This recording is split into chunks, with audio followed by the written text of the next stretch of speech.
안녕하십니까. 신의균의 국방TV 시큐리티 뉴스입니다. 자, 오늘도 아주 중요한 이 안보 소식 알려드리겠습니다.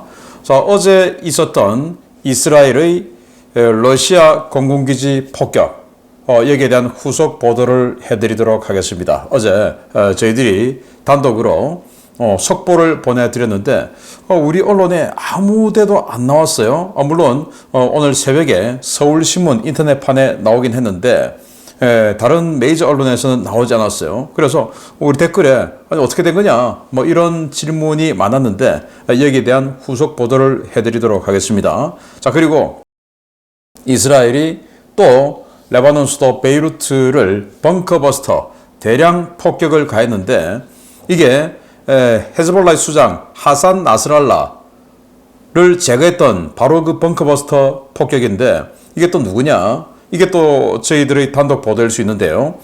이 나스랄라 이후에 새로 헤즈볼라 수장에 추대가 된 그 세력들이 그 본인을 포함해서 다 죽은 겁니다. 이게 지금 어떻게 된 거냐? 곧 나스랄라의 장례식이 있는데 그 장례식 직전에 다음 최고 수장으로 임명된 사람이 죽어버렸습니다. 헤즈볼라는 어떻게 될까요? 이런 소식도 해서 북한이 우리 대한민국에 굉장히 큰 협박 그리고 조롱을 쏟았는데 관련 소식까지 같이 보도록 하겠습니다. 첫 번째입니다. 어제 단독으로 보도해드렸던 이스라엘의 시리아 흐메이밈 러시아 공군기지 공습에 대한 후속 보도가 나왔습니다. 이란이 헤즈볼라에 공급하려던 미사일을 노린 공습이었고 30여 발의 미사일이 사용됐다는 소식입니다. 이스라엘이 현지 시각 10월 3일 새벽 시리아에 미사일을 발사해 이란제 무기를 보관하고 있는 것으로 추정되는 흐메이밈 공군기지 안팎의 탄약고를 공습했으며 최대 30여 발의 미사일이 표적을 공격했다고 텔레그래프가 보도했습니다. 텔레그래프는 라타키아 해안 도시 근처 흐메이밈 공군기지 일대에는 일련의 거대한 폭발과 섬광이 관측되었으며 방공부대가 미사일을 요격하려고 시도했다라며 이는 흐메이밈 기지 수마일 떨어진 곳에서도 보일 정도였다고 전했습니다. 매체는 30여 발의 미사일이 표적으로 날아든 뒤 지상에서 2차 폭발이 있었고 이는 무기나 탄약이 피해를 입었음을 시사하는 것이라고 평가했습니다. 텔레그래프는 이번 공습은 이스라엘이 레바논에서 헤즈볼라의 목표물을 파괴하는 데 성공하면서 대담해진 나머지 러시아를 자극할 위험이 있음에도 불구하고 시리아에서 이란과 관련된 자산을 겨냥한 작전을 강화할 가능성이 있다는 것을 의미한다 라고 분석했습니다. 시리아 정부와 시리아 인권감시단체 역시 라타키아에서 최소 40분 이상의 미사일 요격 방공 전투가 있었다고 전했는데요. 현지 언론들은 이란의 무기를 실은 것으로 의심되는 화물기가 도착한 직후 기지 내부에 창고를 표적으로 삼고 공습이 가해진 것으로 보인다고 전했습니다. 친크렘린 밀 블로그인 라이바 역시 이스라엘이 흐메이밈 공군기지와 인근 자블레 일대를 딜라일라 미사일과 GBU 유도 폭탄을 이용해 공격했으며 대부분의 미사일은 러시아 방공군에 의해 격추되었지만 일부 미사일은 표적에 명중했다고 밝혔습니다. 이번 공습은 텔레그래프를 제외한 주요 언론에는 거의 보도가 되지 않았는데요. 이는 공습 당시 이스라엘이 수행한 시리아 지역 내 다른 공습 작전과 혼선이 발생해 흐메이밈 공군기지 공습의 전략적 의미를 읽기 어려웠기 때문인 것으로 추정됩니다. 라이바에 따르면 러시아는 흐메이밈 기지 내 자국군 시설이나 병력 피해가 없어 시리아 방공부대가 제 역할을 하지 못한 것에 대한 지적을 쏟아내는 것 외에는 별다른 반응을 보이지 않고 있는데요. 사상 처음으로 이스라엘에 한 방 맞은 러시아, 이 사건을 그대로 덮고 넘어갈 모양입니다. 네, 텔레그래프가 후속 보도를 했어요. 다른 서방 언론들도 여기에 대해서 큰 보도를 하지 않았습니다. 왜냐하면 여기가 어딘지 잘 모르는 것 같아요. 전 정말 의외인데요. 이를테면 만약에 우리 한국이 중국과 긴장 관계에 있는 상황에서 언제 전쟁이 터질지 모르는 일촉즉발의 상황에서 중국이 우리에게 선제 공격을 했어요. 그런데 오산기지를 공격했어요. 또 군산기지를 공격했어요. 그럼 어떻게 됩니까? 우리 한국 사람들은 오산기지와 군산기지가 주한미군 기지라는 거 알죠? 그러면 와, 중국이 미군기지 공격했네? 중국 쟤들 큰일 났다, 이제 미군 들어온다 라고 생각할 거 아니겠습니까? 또 우리 대한민국 국민들은 유럽에 미군 기지가 어딘지 잘 모르죠. 이를테면 러시아와 튀르키예, 터키가 긴장 관계에 있는데 서로 지금 으르렁거린 상태에서 러시아가 튀르키예의 공군기지를 공격했어요. 그런데 여기가 인실릭이라는 기지예요. 여기를 때렸다. 그러면 우리 입장에서는 그 인실릭 기지, 공군기지 하나 때렸구나 라고 생각할 수 있지만 또 저 같은 사람이 보기에는 거기는 미군 기지인데 미군이 핵폭탄 운영하는 그 공군기지인데 그러면 미군이 저기 참전할 텐데? 라는 생각을 하게 되겠죠. 그런 거와 똑같은 겁니다. 여기 흐메임도 시리아에 있는 러시아가 사용하는 러시아 공군기지예요. 물론 우리 군산이나 오산처럼 시리아군도 같이 사용하고 있죠. 자기네들 영토니까. 우리 오산기지, 군산기지에도 우리 한국군 있습니다. 군산기지에 한개 전투비행대가 있고 오산기지에 공군작전사령부 있죠. 거기만 골라서 때렸다 라는 건데 그거 그냥 오산기지 때렸다, 군산기지 때렸다 이것만 가지고 우리 알 수 없죠. 인실릭 기지도 마찬가지예요. 튀르키예. 그래서 이 흐메이밈 기지를 공격했다라는 이 오신트들, 그러니까 뭐 저희들 같은 이 군사 마니아 또 전문가들이죠. 그런 사람들이 올린 그런 내용을 보고 이거 러시아 기지인데 하고 저는 그 누구보다 빨리 속보를 보내드렸고 여기에 대해서 텔레그래프는 이제 확인을 한 거죠. 자, 이렇게 텔레그램 기사를 보면 이스라엘이 스트라이크를 했다. 서스펙티드, 그리고 의심스러운 러시아 에어베이스, 시리아에 있는 러시아 에어베이스, 그리고 러시아 공군기지 근처에 있는 의심스러운 것을 때렸다 라고 보도를 했는데, 자, 이것과 관련해서 시리아 현지 언론들이 집중적으로 보도를 했어요. 이 보도 내용을 보면 흐메이민 공군기지를 때렸다. 그런데 왜 때렸냐? 바로 얼마 전에, 몇 시간 전에 이란에서 수송기가 하나 들어왔는데 여기에 이란에서 들어온 무기가 있을 것으로 생각되는 거죠. 그 수송기에서 하역한 그 무기들을 제거하기 위해서 이스라엘이 공격을 했다. 그런데 30여 발이 날아왔고 그걸 여격 방공전투를 한 40-50분 정도 했다라는 이야기입니다. 자, 이렇게 관련 보도가 현지에 쭉 나와 있어요.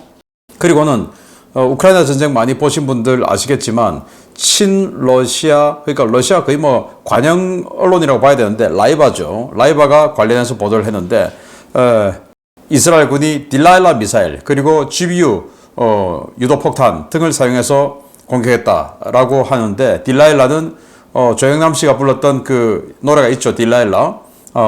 삼손과 데릴라 할 때 그 데릴라, 그걸 이제 딜라일라라고 불러요. 250km 날아가는 순항미사일입니다. 이런 것들을 사용해서 때렸다라는 건데, 그런데 러시아는 러시아 시설이 안 맞았기 때문에 여기에 대해서 따로 반응을 하지 않는다라고 라이바는 보도했습니다. 자, 우리로 치면 군산기지에 있는 한국군 막사, 한국군 시설, 그리고 오산기지에 있는 한국군 공군작전사령부, 이런 것만 공격했다, 이런 겁니다. 여기에 있는 미군 시설, 미군 기지, 미군 탄약고 안 때리고 한국군 탄약고, 한국군 시설 이런 것만 때렸다라는 겁니다. 그러니까 이제 만약에 그런 상황이 한반도에서 발생하면 미국은 상대가 지금 저러니까 중국인데 중국하고 우리가 직접 전쟁할 수는 없잖아. 뭐 일단 미군 시설은 파괴되지 않았으니까 우리를 공격한 거는 아니라고 그냥 이렇게 눈 감고 있자. 뭐 이런 상태인 거예요. 그래서 이런 또 시리아 TV라는 현지 TV 방송은 활주로, 관제탑, 그리고 러시아군 막사는 공습에서 피해갔다, 이렇게 보도를 했습니다. 그래서 어제 왜 다른 언론에서는 보도하지 않고 신인균 너만 이야기하냐, 뭐 거짓말한 거 아니야? 라고 한 것은 사실무근이다. 사실이었다. 단 이 흐메이밈 기지가 어떤 위상을 가지고 있는지, 러시아 공군기지로 사용되고 있는 기지인지를 다른 일반적인 기자들은 몰랐다라는 거죠. 그런데 저희들은 그걸 알았기 때문에 이거 러시아를 때린 건데 라고 보도를 했고, 텔레그래프는 유수의 언론이기 때문에 자, 러시아 때린 것 같은데 어떻게 된 거야? 확인해 보니까 러시아 시설은 안 때리고 이란 시설만 때린 거다라는 것이 이제 공식적으로 확인되었는데, 어쨌든 이스라엘이 정말 간 큽니다. 하나의 기지에 러시아 시설이 대부분 있고 그리고 조그맣게 이란 시설이 있는데 그 이란 시설만 집중적으로 때렸다라는 게 어제 그 공습의 상황입니다. 두 번째입니다. 지난 10월 1일 국군의 날에 공개된 우리 군의 현무5 등 전략 무기에 대해 북한이 절망스럽다라며 조롱하는 입장을 내놓았습니다. 핵무기와 비핵무기의 차이를 언급하며 또 한 번 위협을 들고 나왔는데 북한의 고강도 도발에 대비한 준비가 필요해 보입니다. 김정은이 지난달에 이어 이번 주에도 서부지구 북한군 특수작전부대 훈련기지를 방문해 훈련을 지도하면서 윤석열 대통령에 대한 강력한 비난을 쏟아냈다고 조선중앙통신이 10월 4일 보도했습니다. 김정은은 10월 2일 자신의 경호 조직이 부대원들을 무더기로 잡아넣었던 바로 그 서부지구 특수작전부대 훈련기지를 또 방문해 훈련을 시찰하면서 윤석열 대통령과 우리 정부에 대한 저주와 비난을 쏟아냈습니다. 김정은은 윤석열 괴뢰가 어설픈 언동으로 핵에 기반한 한미동맹의 성격을 운운하면서 한미동맹의 결연하고 압도적인 대응이니 정권 종말이니 하는 허세를 부리고 호전적 객기를 여과 없이 드러내 보였다라며 이는 괴뢰들이 떠안고 있는 안보 불안과 초조한 심리를 내비친 것이고 지역의 안정과 평화를 해치는 세력이 바로 저들임을 스스로 자인한 것이라고 주장했습니다. 김정은은 또 윤 괴뢰가 핵을 보유하고 있는 국가의 문전에서 군사력의 압도적 대응을 입에 올렸는데 뭔가 온전치 못한 사람이 아닌가 하는 의혹을 사지 않을 수 없게 한 가관이라고 주장하며 조롱했습니다. 김정은은 또 극도의 미련함과 무모함에 빠진 적들이 만약 우리의 거듭되는 경고를 무시하고 한미동맹에 대한 과도한 신심에 넘쳐 한 발 더 나아가 공화국의 주권을 침해하는 무력 사용을 기도하려 든다면 가차없이 핵무기를 포함한 수중의 모든 공격력을 사용할 것이라며 추가 도발도 예고했습니다. 김정은은 핵 보유국과의 군사적 충돌에서 생존을 바라며 행운을 비는 짓은 하지 말아야 할 부질없는 일이라며 그러한 상황이 온다면 서울과 대한민국의 영존은 불가능할 것이라고 위협했는데요. 유사시 실제로 핵무기를 비롯한 대규모 화력을 이용한 도발에 나설 가능성이 높은 김정은의 위협에 대비해 우리 정부도 대응체계와 민방위 시스템 정비 등 국민 보호를 위한 준비에 만전을 기해야 하겠습니다. 네, 김정은이가 우리 대통령 또 우리 대한민국에 어마어마한 협박을 했습니다. 그런데 또 일부 또 맞는 말도 있어요. 제가 김정은 편드는 거 아니고 핵을 보유하고 있는 국가에게 군사력의 압도적 대응, 사실 그럴 수는 없죠. 뭐 그 말은 맞는데 그러나 우리 현무5 같은 뭐 그런 것들이 김정은을 제거하는 데는 그래도 효과는 있을 것이다. 물론 그 핵무기 하나보다는 위력이 약하지만 그거 뭐 여러 발 쓴다 해도 위력이 약하지만 김정은을 제거할 수는 있다 라는 뜻의 이야기인데 김정은은 그걸 가지고 핵 가진 이 국가 앞에서 어디 감히 이제 이런 이야기를 했는데요. 뭐 아무튼 김정은은 제거할 수 있을까 없을까? 그걸 제가 위클리 디펜스를 통해서 한번 분석을 해보도록 하겠습니다. 자, 그러면서 아니 얘들 보면 정말 기가 찹니다. 러시아나 뭐 이런 그 전체주의 권위주의 국가들 보면 군인들이 점퍼를 많이 입고 있어요. 뭐 자크 올리는 점퍼. 우리 한국 군인들은 그런 거 안 입죠. 그런데 여기는 이제 입어요. 또 한국 군인들도 뭐 해군이나 육군이나 근무복은 또 이 자크 올리는 점퍼 있습니다. 그런데 근무복은 그냥 평소에 내근할 때 근무할 때 입는 것이지 이렇게 행사할 때 잘 안 입죠. 근데 행사할 때 입으려고 하니까 이 폼이 좀 안 나니까 이렇게 또 위장 패턴을 했네요. 그런데 전 세계 어느 군대에도 위장 패턴을 한 정모 본 적 있습니까? 정모를 또 위장 패턴을 했어요. 폼은 잡고 싶고 정모는 또 써야 되겠고. 예. 그런데 위장 패턴을 하고는 이런 약장, 알록달록한 약장, 알록달록한 마크 이런 것도 잔뜩 붙이고 있어요. 나 엄청 높은 사람이니까 나를 좀 저격해줘. 위장 패턴은 실전적인 옷 아닙니까? 그런데 이런 빨간 거, 이런 거 붙이고 다니면서 나 높은 사람이야. 나를 저격해라니까? 뭐 이런 건데 여기가 지금 리영길 총참모장인데 정말 뭐 위장 패턴을 입으면서 정말 비전술적인 끝판왕을 달리고 있는 자들이 아닌가. 폼은 잡고 싶고 또 과신하고 싶고 그런 것들이 복합된 상황인데 또 이제 김정은이 보라고 특수작전부대 해상 침투하는 이 모습을 보여줬는데 저는 이거 보면서 얘들이 돌았나? 라는 생각을 했어요. 아니 지금 스노클링 마스크 보면 이거를 끼고 뭐 적진에 침투한다. 그러면 굉장히 얕은 수심으로 이렇게 들어가는 거 아니겠습니까? 그리고 물장구 퐁당퐁당 치는 거 다 들키죠. 이 바보 같은 짓이고 또 이렇게 적진에 침투할 때는 이런 식으로 횡대로 들어가면 해안 레이더나 감시 레이더에 탐지될 가능성이 아주 높아요. 그래서 종대로 들어갑니다. 종대로 들어가야 한나의 점으로 보이지 횡대로 들어가면 선으로 보이죠. 그래서 탐지가 잘 돼요. 아주 비전술적인 건데 자 그리고 우리 전 사령부 요원들이나 해병대들이나 뭐 이런 거 가끔 우리 또 사진 보여주죠. 그런 거 할 때 정말 물방울 하나 흔들림 없이 슬쩍 일어나서 하지 이렇게 붕덩하고 일어납니까?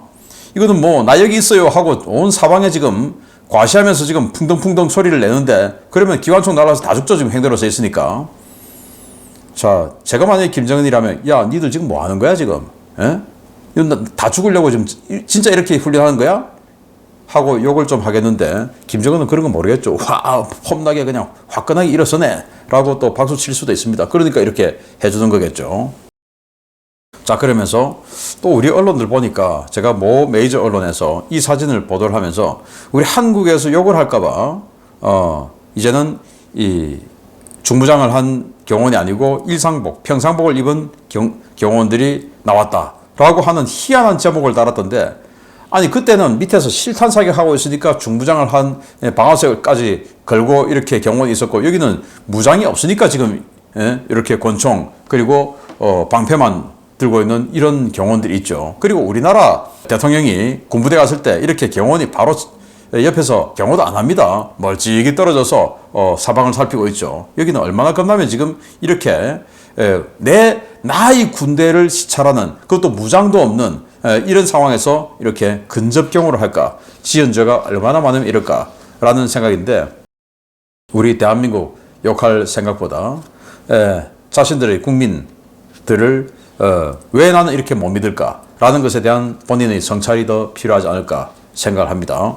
자, 헤즈볼라, 나스랄라 이후에 또 최고 수장이 또 죽은 겁니다. 보겠습니다. 10월 4일은 레바논 헤즈볼라가 밝힌 하산 나스랄라 수장의 장례식이 있는 날입니다. 이스라엘이 헤즈볼라 수장 제거 일주일 만에 나스랄라의 뒤를 이은 새 지도자와 지도부를 또 벙커버스터 폭격으로 제거했다는 소식입니다.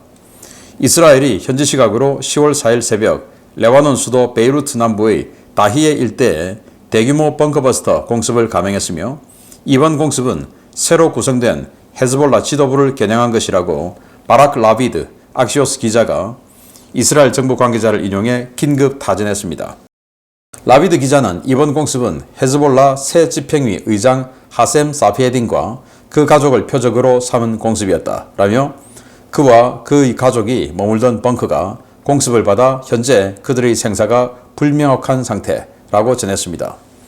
현재 오신트 소식통들 역시 이번 공습이 나스랄라의 장례식과 차후 조직 운영에 대한 논의를 위해 모인 헤즈볼라 새 지도부를 겨냥했다고 전하고 있는데요. 공습이 실시된 지역은 지난 9월 27일 나스랄라가 제거된 다히에 인근이었습니다. 현지 소식통들이 전해온 영상에는 여러 발의 폭탄이 한 지점으로 쇄도하며 폭발이 일어나는 모습이 담겨져 있었는데요. 소식통들은 다수의 벙커버스터 폭탄이 사용되었고 지하시설이 완전히 초토화되었다라고 전했습니다. 이번에 가족과 함께 제거된 것으로 알려진 하셈 사피에딘 의장은 나스랄라의 외사촌 동생으로 그동안 헤즈볼라의 2인자로 자리를 굳건하게 지켜왔는데요. 나스랄라가 제거된 후 지난주 차기 지도자로 추대돼 최근 제거된 고위급 인사들을 대체할 새 지도부를 구성하는 작업을 해왔습니다. 현지 소식통들은 이번 공습 때문에 오늘로 예정되어 있던 나스랄라의 장례식이 차질을 빚을 수도 있다고 우려하고 있는데요. 그야말로 폭주 기관차처럼 무서운 기세로 저항의 축 세력을 쑥대밭으로 만들고 있는 이스라엘. 다음 표적은 누가 될지 지켜봐야겠습니다. 네, 이게 뭐 꽝 터지고 있는데 동영상 보시겠습니다. 네, 뭐 동시다발적으로 여러 발의 벙커버스터가 터지고 있는 모습을 볼 수가 있는데요. 이 지역이 바로 지난번에 나스랄라가 제거된 바로 그 옆입니다. 옆을 또 때려요. 아마 그 구역이 이 헤즈볼라 최고 수뇌부들이 은신해 있는 지하 벙커가 있는 어떤 집단 지역인 것 같습니다. 그래서 이번에 죽은 자가 바로 하셈 사페딘. 여태까지는 헤즈볼라 2인자였어요. 2인자였는데 1인자인 나스랄라가 죽으니까 이제 차기 지도자를 물려받고 추대를 받았어요. 그래서 장례식 오늘 마치고 그리고 이제 본격적으로 헤즈볼라 최고 수장으로 활동을 해야 되는데 그러면 앞으로 장례식 마치고 이제 이스라엘과 전쟁을 어떻게 할 것이냐 뭐 이런 걸 논의하기 위해서 또 그때 죽었던 뭐 이 사람들 채워놔야 되니까 또 지도부 인선은 또 어떻게 할 것이냐 뭐 이런 것들을 위해서 이 지금 기존의 수뇌부들이 모였는데 그 수뇌부들이 모인 그 지역을 벙커버스터로 수십 발 또 때려 부숴버리고 이자를 죽여버렸다. 그러면 넘버 3가 제거되는지 모르겠지만 그러면 또 이제 다음 차순위 누군가를 또 추대해야 되겠죠. 그러면 차순위 누군가는 하고 싶겠습니까? 이거 추대받는 순간 일주일도 안 돼서 죽어버릴 텐데 고사할 가능성이 아주 높죠. 정말 이 독이 든 성배가 아닌가라고 생각이 되는 장면 아니겠습니까? 나스랄라처럼 32년 정도 최고 수장 해서 뭐 이 자산이 도대체 얼마나 있는지 추산도 안 될 정도로 돈을 많이 벌고 한 정도라면 몰라도 이 사페딘처럼 일주일 만에 죽어버린다 이러면 겁이 나서 누가 하겠습니까? 네, 이런 상황이 되었고 자 그러면 다음 타자는 누구냐? 당연히 또 새 지도자로 추대받은 사람 제거되고 그리고는 마지막 타겟은 이 사람이 될 가능성이 높다. 이란이 이 저항의 축 세력의 가장 마지막에 있는 최종 보스죠. 그 이란의 최종 보스가 바로 하메네이, 정치, 종교 지도자 하메네이가 아닌가라고 생각이 되는데 또 모사드는 이미 그렇게 공언하고 있죠.